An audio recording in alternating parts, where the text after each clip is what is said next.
Hello everyone, this is Melanie from Late Beams Treasures, and you probably noticed different background. I'm in the car right now, waiting for my laundry to dry. Unfortunately, my washer broke down, so now I have to make the weekly trek to the laundromat and watch my clothes and make sure that nobody steals them. So I'm in the car. It is icing outside, snowing, so I thought I would take an opportunity to read my next installment in my books. This book, I've got to talk about that. Little backstory. I've had this book for over 5 years now, and it's by one of my favorite directors of all time. I mean, I have a few favorite directors, but he's definitely on top of the list. And he wrote a book, and I never read this book. I've had this, I mean, you could see it's perfectly crisp, clean. I've never even opened this book. So I'm actually excited because this is going to be the first time I'm reading this book, and I'm going to share it with you. The book is called Catching the Big Fish: Meditation, Consciousness, and Creativity by David Lynch. Now, if anybody doesn't know who David Lynch is, he is the art house director that made such shows as like Twin Peaks. He made Mulholland Drive. He did Eraserhead, Wild at Heart, Blue Velvet. I mean, if you've never seen Blue Velvet, gotta see Blue Velvet. So his movies are very deep, thought-provoking. It's one of those movies you'll watch it and be like, after you watch it, what the hell happened? And you could talk about the movie to everybody, and nobody can come to a consensus on what it's supposed to mean. So I'm actually excited, and like I said, this is a brand new book for me, my own personal collection, and I get to share this with you. So I've got about 40 minutes. I don't think I'm going to read the entire 40 minutes, unless this book is just absolutely fascinating, then I'll just keep going. But I will keep going and do this in various chapters. So if you're interested in David Lynch, Catching the Big Fish, Meditation, Consciousness, and Creativity, well, listen, because we're going to start it. Ooh, this is exciting. I'm actually really excited about this book. Okay, let's start with, he actually dedicates it to the Holiness Maharishi Mahesh Yogi, which, I don't know if you know about this, David Lynch is big into yoga, well, obviously meditation, but let's start the book. Okay. Whoops. It would help if the pages are so crisp. Can't even do it. So let's start with the introduction. Ideas are like fish. If you want to catch a little fish, you could stay in the shallow water. But if you want to catch the big fish, you gotta go deeper. Down deep, the fish are more powerful and pure. They are huge and abstract, and they are very beautiful. I look for a certain kind of fish. It's important to me.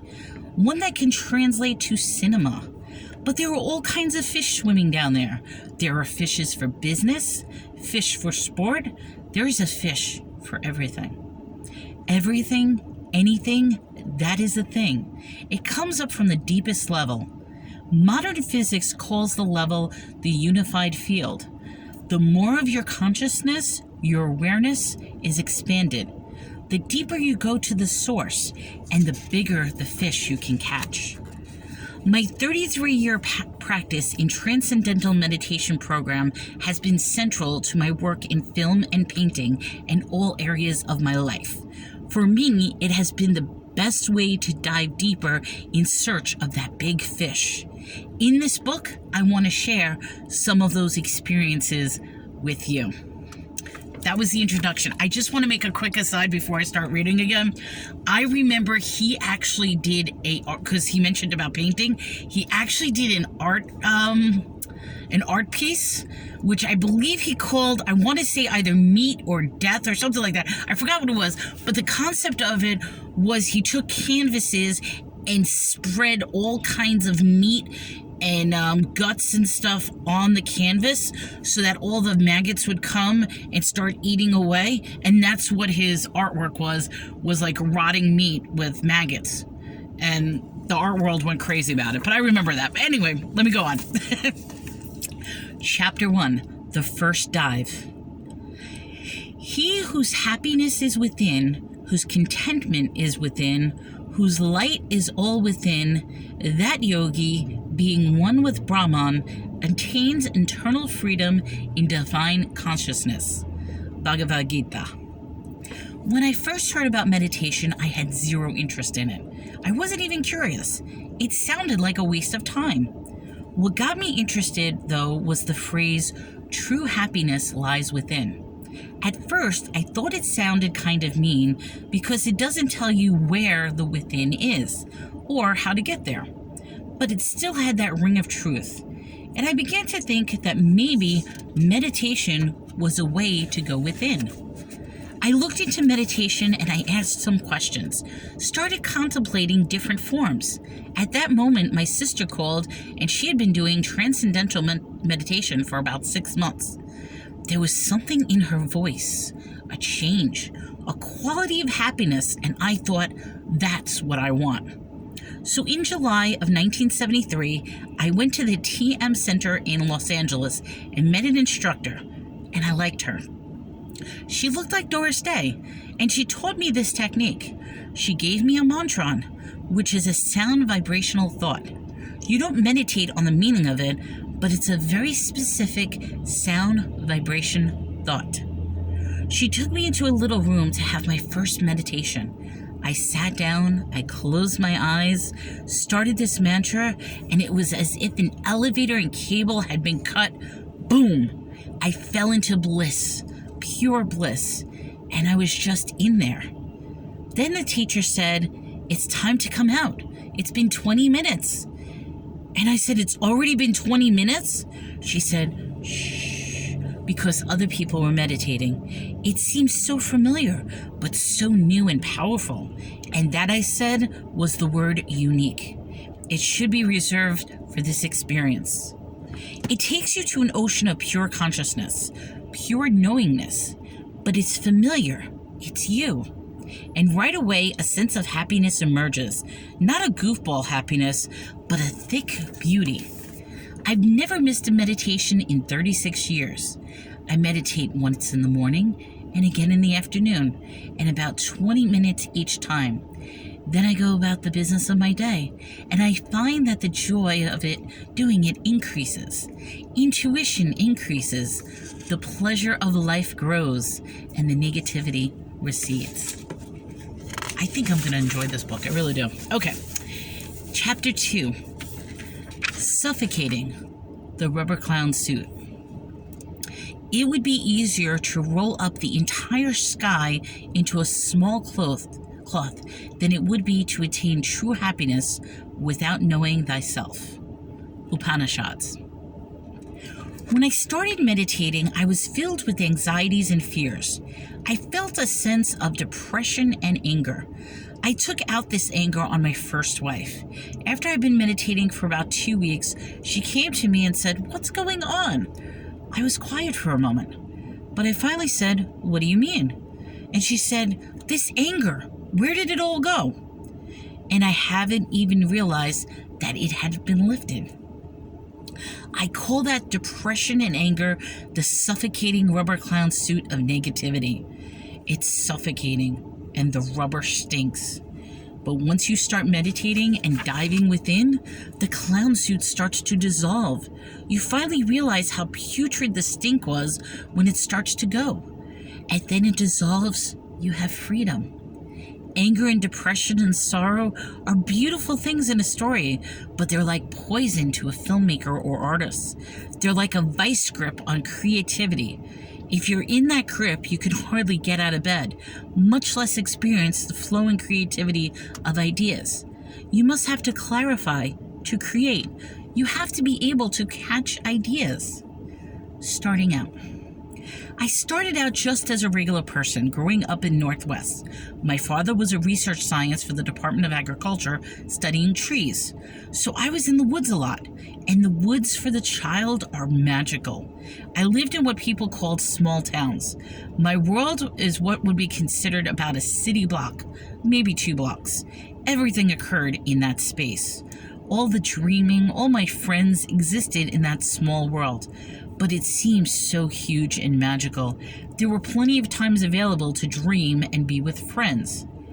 I liked to paint, and I like to draw, and I often thought wrongly that when you got to be an adult, you stopped painting and drawing and did something more serious. In ninth grade, my family moved to Alexandria, Virginia. On the front lawn of my girlfriend's house one night, I met a guy by the name of Toby Keeler. As we were talking, he said his father was a painter. I thought maybe he might have been a house painter, but further talking got me around to the fact that he was a fine artist. This conversation changed my life. I had been somewhat interested in science, but I suddenly knew I wanted to be a painter, and I wanted to live the art of life. The art of life. In high school, I read Robert Henry's book, The Art Spirit, which prompted the idea of art for life. For me, living the art life meant a dedication to painting, a complete dedication of it, to make everything else secondary. That, I thought, is the only way you're going to get into deep and discover things. So anything that distracts from that part of discovery is not part of the art life. Really, the art life means freedom.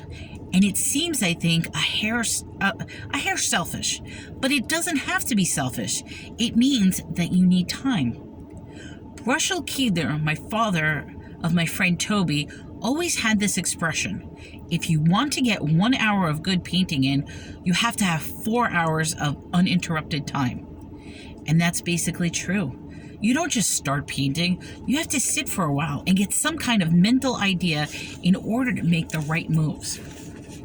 And you need a whole bunch of materials at the ready. For example, you need to build a framework sketches for the canvas. It takes a long time just to prepare the paint and then go to work on it. The idea just needs to be enough to get you started, because for me, whatever follows is a process of action and reaction. It's always a process of building and then destroying, and then out of this destruction, discovering a thing and building upon it. Nature plays a huge role. Putting difficult materials together, like baking something in sunlight, or using one material that fights another material, it causes its own organic reaction. Then it's a matter of sitting back and studying it. Studying it. Studying it. And suddenly you find yourself leaping up out of your chair, going in and doing the next thing. That's the action and reaction. But if you know that you've got to be somewhere in a half an hour, there is no way that you could achieve that. So the art life means to have freedom in time for the good things to happen. That's not always a lot of time for other things. A garden at night. So I was a painter. I painted and I went to art school. I had no interest in film. I would go to film sometimes, but I just wanted to paint. One day, I was sitting in a big studio room at the Pennsylvania Academy of the Fine Arts. The room was divided into 3 cubicles. I was in my cubicle, and it was about 3 o'clock in the afternoon, and I had a painting going, which was the garden at night. It had a lot of black, with green plants emerging out of the darkness. All of a sudden, these plants started to move, and I heard a wind. I wasn't taking drugs. I thought, oh, how fantastic this is. And I began to wonder if film could be a way to make paintings move. At the end of each year, there was an experimental painting and sculpting contest. The year before, I built something for the contest, and this time I thought, I'm going to do a moving painting. I built a sculpted screen, 6 feet by 8 feet. And I projected a pretty crudely animated stop-motion film on it. It was called 6 Men Getting Sick. I thought that it was going to be the extent of my film career because this thing actually cost a fortune to make. $200. I simply couldn't afford to go down this road, I thought. But an older student saw the project and commissioned me to build one for his home. And the thought started the ball rolling. After that, I just kept getting green lights. Then little by little, or rather leap by leap, I fell in love with this medium. Curtains up. Know that all of nature is but a magic theater, that the Great Mother is a master magician, and that this whole world is peopled by her many parts. Upanishads. It's so magical. I don't know why. To go into a theater and have the lights go down, it's very quiet, and then the curtains start to open. Maybe they're red, and you go into a world. It's beautiful when it's a shared experience. It's still beautiful when you're at home and the theater is in front of you, although it's not quite as good. It's best on the big screen, and that's the way to go into the world.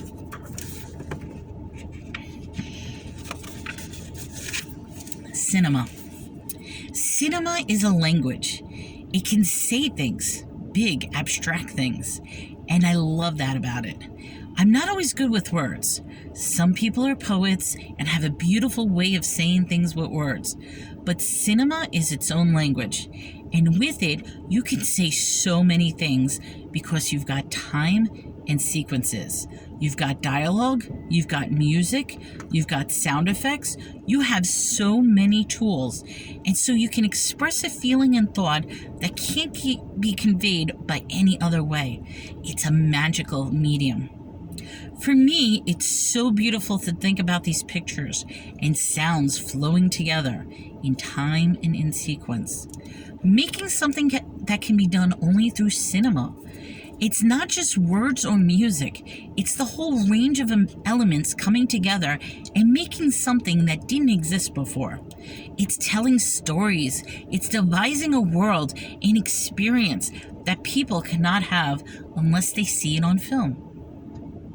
When I catch an idea for a film, I fall in love with the way cinema can express it. It's like a story that holds abstractions, and that's what cinema will do. Interpretation. A film should always stand on its own. It's absurd if a filmmaker needs to say what a film means in words. The world in film is created one, and people sometimes love going into that world. For them, the world is real, and if people find out certain things about how something was done, or how this means that, or that means this, the next time they see the film, these things enter their experience, and then the film becomes different. I think it's so precious and important to maintain that world and not say certain things that could break that experience. You don't need anything of outside work. There have been lots of great books written and authors who are long since dead that you can dig up. But you've got that book, and a book can make you dream, and it can make you think about things. People sometimes say they have trouble understanding a film, but I think they understand much more than they realize, because we're all blessed with intuition. We really have the gift of intuiting things. Some might say, I don't understand music, but most people experience music emotionally and would agree that music is an abstraction. You don't need to put music into words right away, you just listen. Cinema is a lot like music. It can be very abstract, but people have a yearning to make intellectual sense of it, to put it into words. And when they can't do that, it feels very frustrating. But they can come up with an explanation from within if they just allow it. If they started talking to their friends, soon they would see things. What something is and what something isn't. And they might agree with their friends or argue with their friends. But how could they agree or argue if they don't already know? The interesting thing is, they really do know more than they think. And by voicing that they know, it becomes clearer. And when they see something, they could try that clarity, and a little more, and again, and go back and forth with a friend. And they would come to some conclusion, and that would be valid. The circle. I like saying the world is as you are, and I think films are as you are. That's why, although the frames of film are always the same number in the same sequence with the same sounds, every screening is different. The difference is sometimes subtle, but it's there. It depends on the audience. There's a circle that goes from the audience to the film and back. Each person is looking and thinking and feeling and coming up with his or her own sense of things, and probably different from what I fell in love with. So you don't know how it's going to hit people. But if you know that, about how it's going to hit people, or if it's going to hurt someone, or if it's going to do this or do that, then you would have to stop making films. You just do these things that fall in love with, and you never know what's going to happen. Ideas.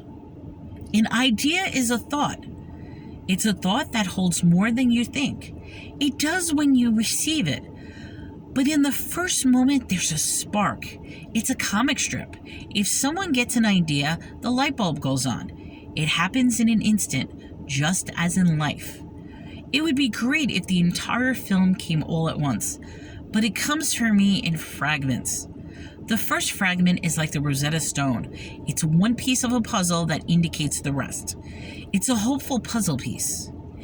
In Blue Velvet, it was red lips, green lawns, the song, Bobby Vinton's version of Blue Velvet.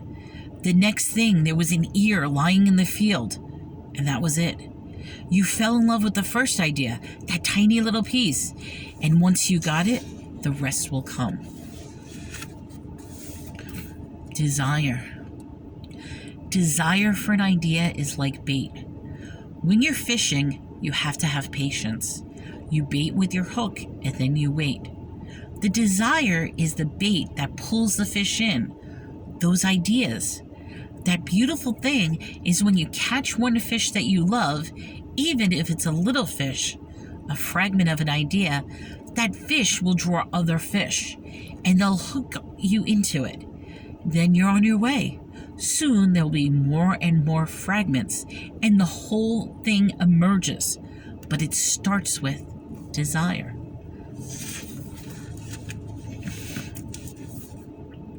Consciousness. Through meditation, one realizes the unbounded.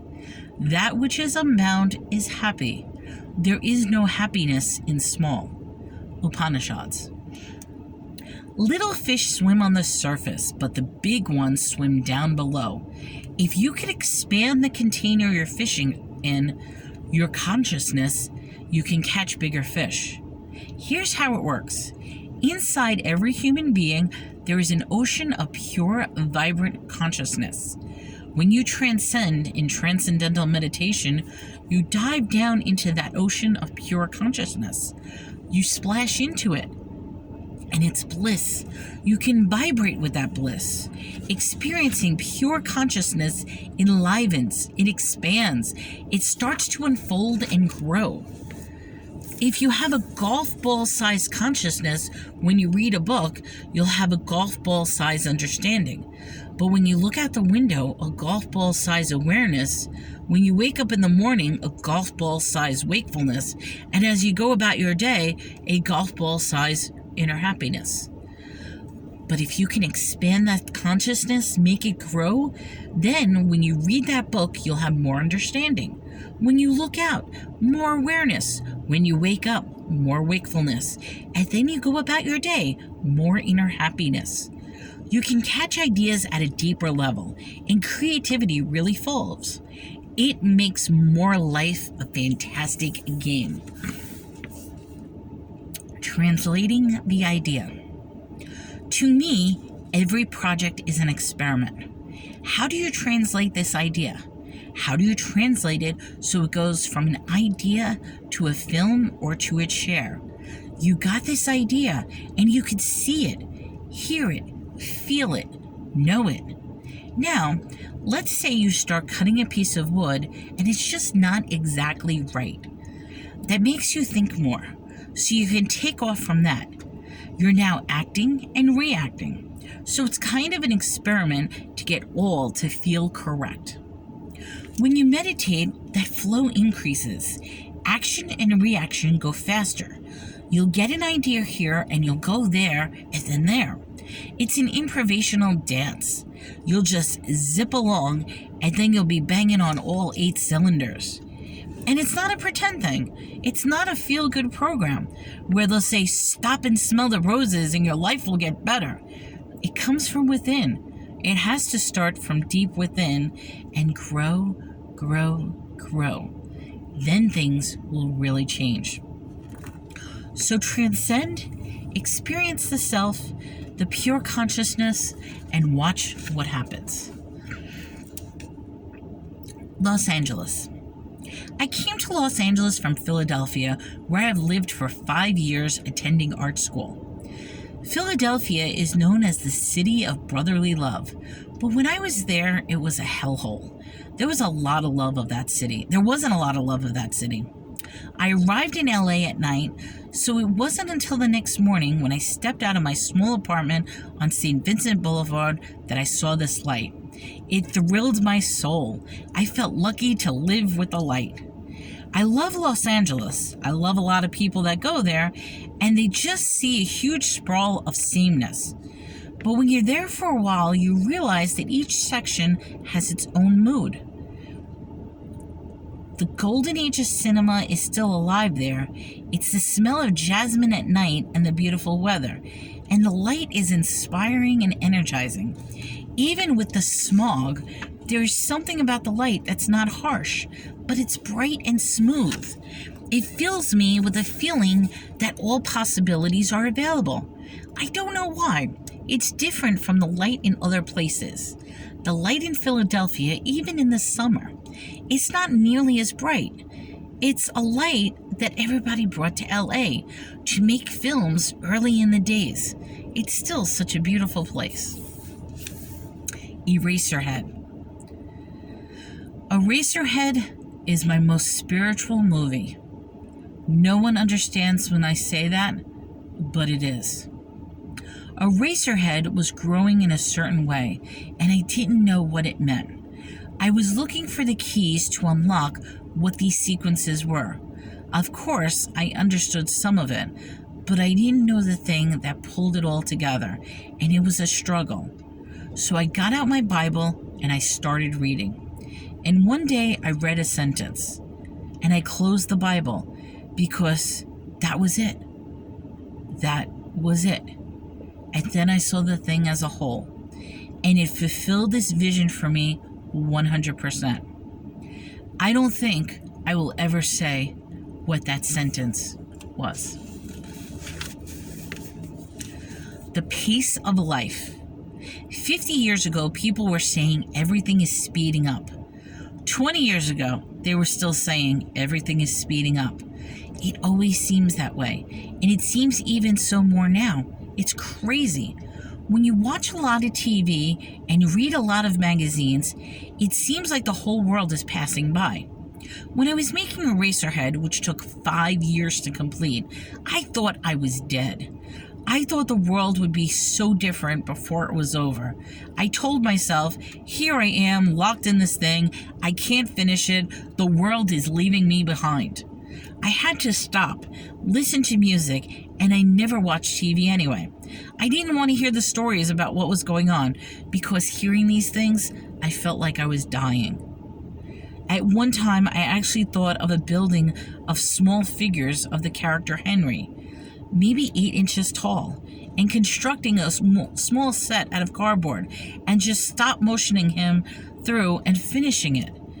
That was the only way I could figure out doing it, but I didn't have any money. Then one night, my younger brother and my father sat me down in a kind of dark living room. My brother is very responsible, as is my father. They had a little chat with me, and it almost broke my heart, because they said I should get a job and forget Eraserhead. I had a little girl. I should be responsible and get a job. Well, I did get a job. I delivered the Wall Street Journal, and I made $50 a week. I would save up enough to shoot a scene and eventually finish the whole thing, and I started meditating. Jack Nance, the actor who played Henry, waited 3 years for me, holding this thought of Henry, keeping it alive.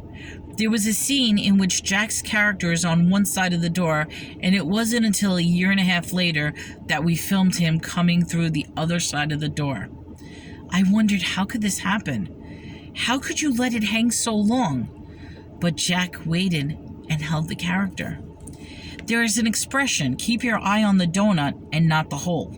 If you keep your eye on the donut and do the work, that's all you can control. You can't control what what's out there outside of yourself, but you can get inside and do the best you can. The world isn't going to pass you by. There's no guarantee that meditation or delivering the Wall Street Journal is going to make success. But with focus and with meditation, although the events of your outer life may stay the same, the way you go through those events and changes gets so much better. Okay, so for now, I'm going to stop here because I'm actually think my laundry is done, and I will continue with this. I may continue with this later on, but if you do like this book, like I said, this is David Lynch's Catching the Big Fish, Meditation, Consciousness, and Creativity. I do have to say, this is the first time I'm reading this book. I am really enjoying this. So I think when I'm done with laundry, I may finish the rest of it because it's a pretty quick book. I've already went through about, I would say 40% of the book already. So I could probably do the rest of the book in another 40 minutes. So everyone, have a great day. Stay tuned for part 2. And this is Melanie Lightbeam with Lightbeam's Treasures. And stay tuned for more inspirational stories as I read great moments in literature. Have a great day.